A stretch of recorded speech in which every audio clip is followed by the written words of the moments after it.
আমরা তেল দিলাম, তারপরে চিনি দিয়ে দিলাম, একটু নুন দিলাম, তারপর দিলাম পেঁয়াজ,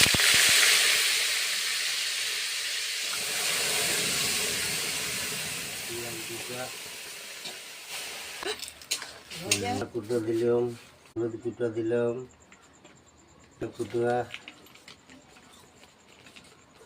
জিরে কুটো দিলাম, লাড়তেই থাকলাম,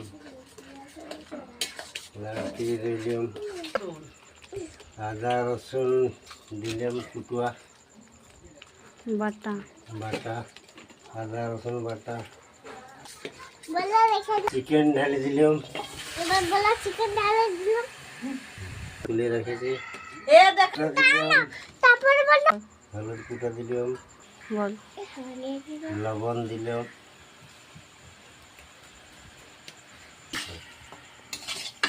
লঙ্কা চিড়ে দিলাম,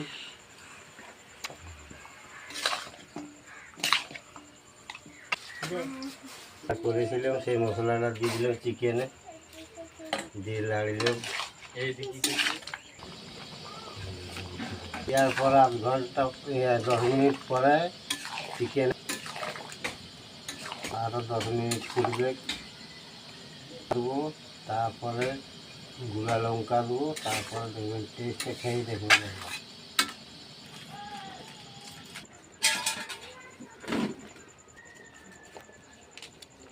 দিয়ে দিলাম, এরপর নামিয়ে দেবো, পিঠে খেয়ে নুনটা দেখে দেবো।